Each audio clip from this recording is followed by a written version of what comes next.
monde, j'espère que vous allez bien. On se retrouve aujourd'hui pour les menus de la semaine du 19 au 26. En sachant qu'en plus cette semaine, eh bien, je travaille à temps plein. Mon collègue est en vacances, donc je dois travailler sur mon temps partiel, donc le mercredi.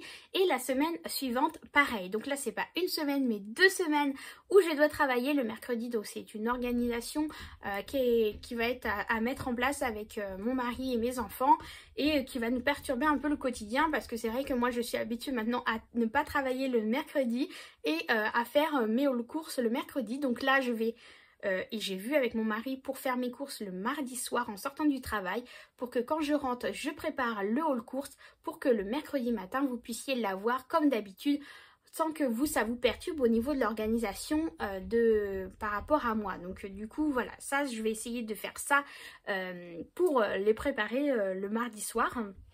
Donc pour les menus de cette semaine, je voulais aussi vous parler pour d'autres choses. À la fin de la vidéo, on verra ensemble, avoir votre avis et puis échanger sur d'autres choses. Donc là, on va voir les menus de la semaine. Donc pour le mercredi midi, c'est mon papa qui va venir garder les enfants. Donc du coup, j'ai prévu, il y a mon chat qui est en train de faire du moonwalk là. On l'appelle DJ Mouloud, hein, pour les intimes, c'est DJ Mouloud pour nous. Voilà, parce qu'il se meurt sur les carreaux, donc à chaque fois on l'appelle comme ça, c'est son petit surnom. Bon bref, on passe au menu. Donc le mercredi midi, je vous disais que c'est mon papa qui va garder les enfants. Et du coup, eh bien... j'ai prévu un menu tout simple, tout rapide pour lui, des pâtes avec des snackies. Il n'y a pas de grande cuisine, ça va être ultra simple à préparer normalement si tout se passe bien. Pour le soir, j'ai prévu des galettes bretonnes, jambon, œuf, fromage pour les enfants et pour nous.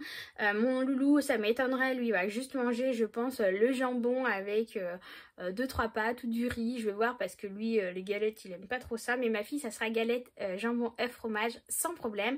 J'avais envie de préparer pour moi et mon mari par rapport à une recette que j'ai vue sur Joe, donc avec de la fondue de poireaux et du camembert. Pour le jeudi soir, j'avais prévu donc semoule, ratatouille et saucisses de volaille merguez qu'il me restait au congélateur. Donc il m'en restait quelques-unes, donc il faut les finir. Vendredi soir, ça sera steak haché frites. Le samedi midi, alors là c'est pareil, on n'aime pas tout ça à la maison, mais là du coup je vais les préparer le midi pour les enfants. Il me reste pas mal de cordon bleu dans le congélateur, donc voilà, je vais préparer ça.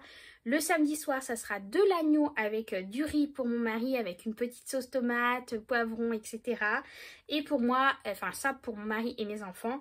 Et pour moi, bah, je pense que ça sera soit petit déjeuner ou alors tartine de chèvre chaud, salade, quelque chose d'ultra simple vu que moi je n'aime pas du tout l'agneau ni le mouton. C'est quelque chose que je n'aime pas du tout, l'odeur. Je ne supporte pas l'odeur, mais après, je dis pas que c'est pas très bon, hein, mais moi c'est juste l'odeur que je ne supporte pas. Le dimanche midi, ça sera omelette pâte pour les enfants.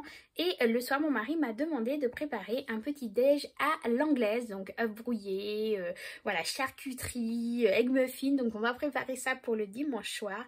Le lundi soir, ça sera des cuisses de poulet au four avec des pommes de terre à l'eau et julienne de légumes. Le mardi soir, ce sera des pizzas. Le mercredi midi, pardon, ça sera des restes de pizza.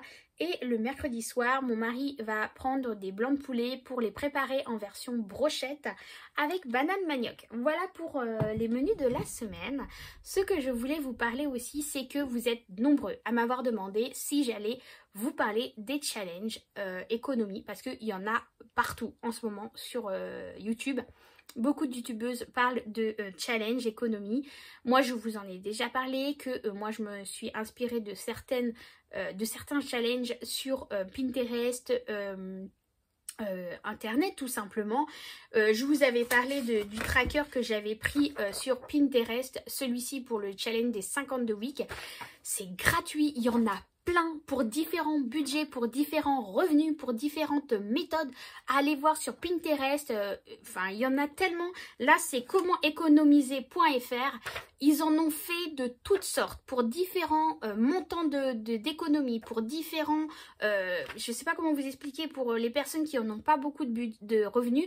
Je vous ai partagé il y a un petit moment déjà les challenges des centimes pour ceux qui ne peuvent pas économiser à grosse échelle ou alors à avec des billets ou autres pour pouvoir que ça passe plus simplement pour les petits revenus. Donc ça c'est pareil, allez voir sur Google, vous mettez challenge économie, enfin voilà, vous regardez sur Pinterest, il y en a mais tellement, et vous imprimez, c'est gratuit, il y en a plein. Moi je l'ai utilisé, j'utilise celui-ci mais à ma façon, comme je vous ai expliqué que je ne le fais pas à la semaine parce que il y a des montants, c'est juste énorme.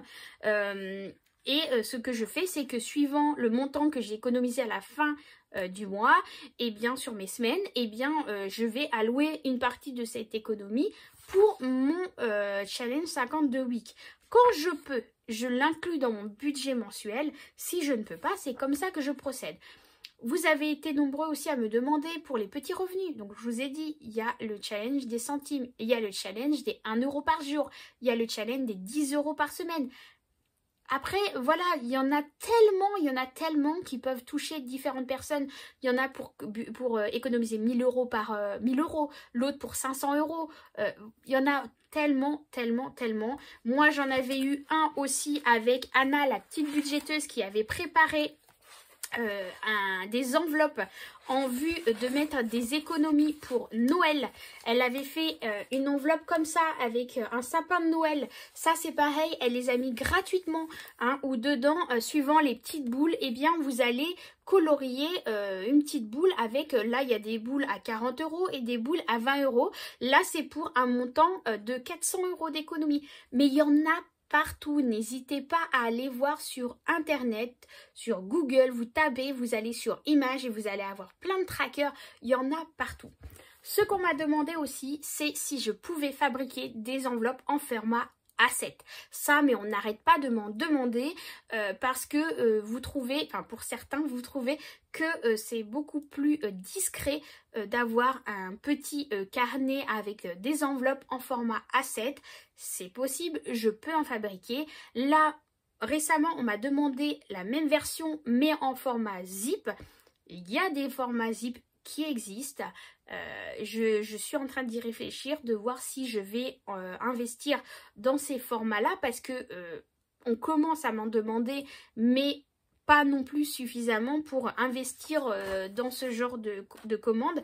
À voir si vraiment ça vous intéresse. N'hésitez pas à me mettre en barre d'infos. Des trackers, c'est pareil. J'ai mis certains trackers que moi j'utilise au quotidien, mais j'en crée aussi. Vous m'avez demandé en privé pour certains des trackers bien particuliers, donc je suis en train de les créer pour vous, mais c'est des choses que je ne vais pas forcément mettre sur la boutique parce que c'est vraiment propre à chacun.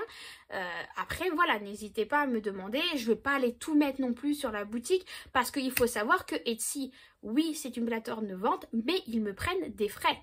Hein, sur chaque produit que je mets sur la plateforme, ils me prennent des frais. Sur les ventes, ils me prennent des frais. Sur l'envoi, ils me prennent des frais. Sur les transactions, ils me prennent des frais. Donc c'est pour ça que je n'ai pas envie de mettre tout et n'importe quoi sur la boutique Etsy. Toutes les demandes que vous me demandez en privé parce que Etsy me prend beaucoup de frais aussi. On m'a demandé aussi pour les personnes qui habitent à l'étranger, la Guadeloupe, la Réunion, la Martinique, la Belgique, voilà, vous êtes beaucoup à m'avoir demandé. Il n'y a pas de souci, envoie-moi un mail, regarde dans la description de la vidéo, il y a mon adresse mail, n'hésite pas à venir me demander en privé, on verra ensemble parce que les frais d'envoi ne sont pas les mêmes que pour la France et dans ce cas-là, on verra ensemble ce qui est possible de faire et si ça vous convient ou pas. Voilà en tout cas pour cette vidéo, je vous fais des gros bisous, hein. Bonne semaine à vous tous, on se retrouve mercredi pour le haul course et en attendant, prenez soin de vous et à très bientôt. Bisous bisous.